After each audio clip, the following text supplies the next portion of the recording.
ഇന്ന് ഞാൻ വളരെ ടേസ്റ്റി ആയിട്ടുള്ള ഒരു വെജ് കുറുമയുടെ റെസിപ്പി ആയിട്ടാണ് വന്നിരിക്കുന്നത്.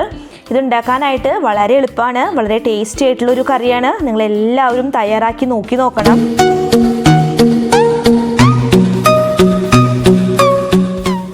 വെജ് കുറുമ തയ്യാറാക്കാനായിട്ട് ഒരു കുക്കറിലേക്ക് ക്യൂബ് ഷേപ്പിൽ കട്ട് ചെയ്തിട്ടുള്ള കുറച്ച് ക്യാരറ്റ് ചേർത്ത് കൊടുക്കുകയാണ്.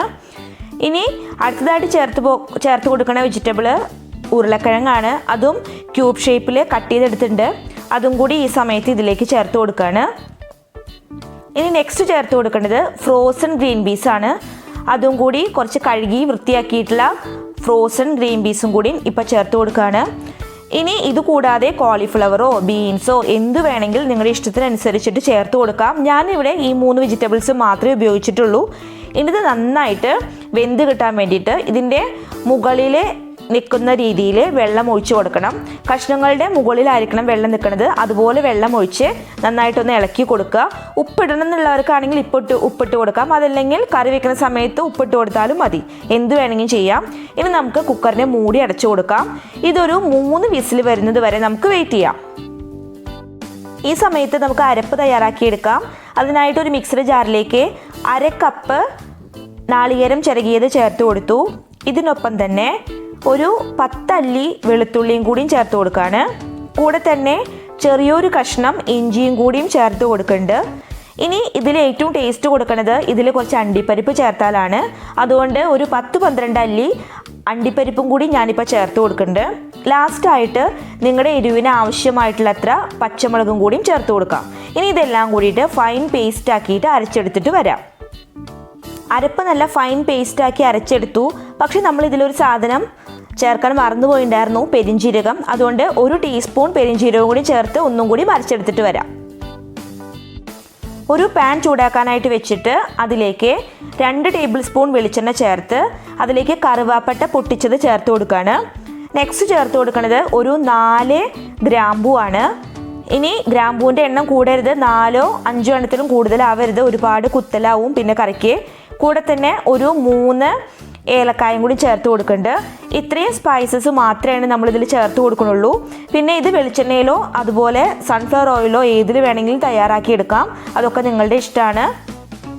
ഈ സ്പൈസസ് ഒക്കെ ഒന്ന് മൂത്ത് കിട്ടിയാൽ അടുത്തതായിട്ട് ചേർത്ത് കൊടുക്കേണ്ടത് കുറച്ച് കറിവേപ്പിലയാണ്. ഞാനിവിടെ ഒരു കയ്യോളം കറിവേപ്പില എടുത്ത് മൂപ്പിക്കാനായിട്ട് ഇട്ട് കൊടുത്തിട്ടുണ്ട്. ഇതൊന്ന് മൂത്ത് കിട്ടിയാൽ അടുത്തത് ചേർത്ത് കൊടുക്കേണ്ടത് സവാളയാണ്. വലിയ 2 സവാള ചെറിയ കഷ്ണങ്ങളാക്കി നുറുക്കിയെടുത്തതാണ് ഇവിടെ. നന്നായിട്ട് ഒന്ന് വഴറ്റി കൊടുക്കുക. പിന്നെ ഇത് ഒരുപാട് ബ്രൗൺ കളർ ആവേണ്ട ആവശ്യമില്ല.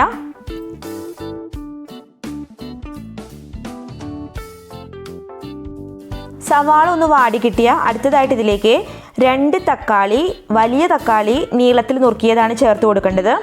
ഇതുകൂടി ചേർത്ത് നന്നായിട്ടൊന്ന് ഇളക്കിയെടുക്കാം. പിന്നെ ഈ സവാളയും തക്കാളിയൊക്കെ നന്നായിട്ട് പെട്ടെന്ന് വെന്ത് കിട്ടാൻ വേണ്ടിയിട്ട് കുറച്ച് ഉപ്പും കൂടി ഇതിലേക്ക് ചേർത്ത് കൊടുക്കാം. പെട്ടെന്ന് വെന്ത് കിട്ടാൻ വേണ്ടിയിട്ട് മീഡിയം ഫ്ലെയിമിൽ ഒരു 5 മിനിറ്റ് നേരം മൂടി വെച്ചിട്ട് വേവിച്ചെടുക്കാം. മൂടി വെച്ചിട്ട് വേവിക്കാൻ തുടങ്ങിയിട്ട് ഇപ്പോൾ 5 മിനിറ്റ് കഴിഞ്ഞു. തക്കാളി നന്നായിട്ട് സോഫ്റ്റായിട്ട് കിട്ടിയിട്ടുണ്ട്. ഇനി അടുത്തതായിട്ട് നമുക്ക് ഇതിലേക്ക് വേവിച്ച് വെച്ചിട്ടുള്ള പച്ചക്കറികൾ ചേർത്ത് കൊടുക്കാം.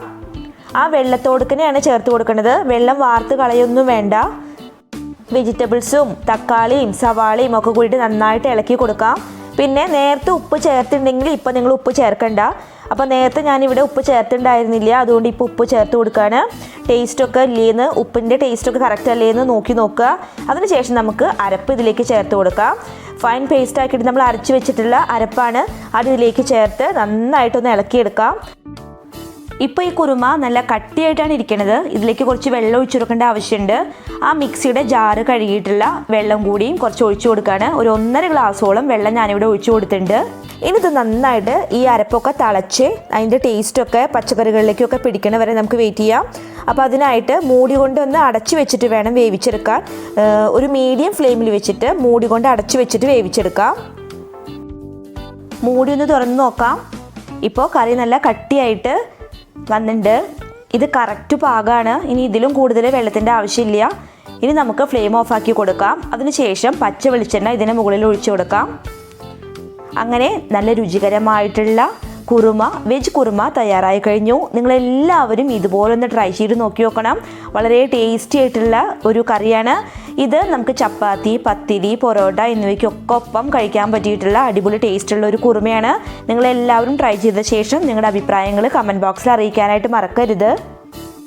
നിങ്ങൾക്ക് ഈ വീഡിയോ ഇഷ്ടപ്പെട്ടിട്ടുണ്ടെങ്കിൽ എന്തായാലും എൻ്റെ ചാനലൊന്ന് സബ്സ്ക്രൈബ് ചെയ്യണം. കൂടാതെ നിങ്ങളുടെ ഫ്രണ്ട്സിനും റിലേറ്റീവ്സിനൊക്കെ ഒന്ന് ഷെയർ ചെയ്ത് കൊടുക്കും കൂടി വേണം. വീണ്ടും ഒരു അടിപൊളി വീഡിയോവുമായിട്ട് വരാം. അതുവരേക്കും നന്ദി, നമസ്കാരം. Thank you for watching.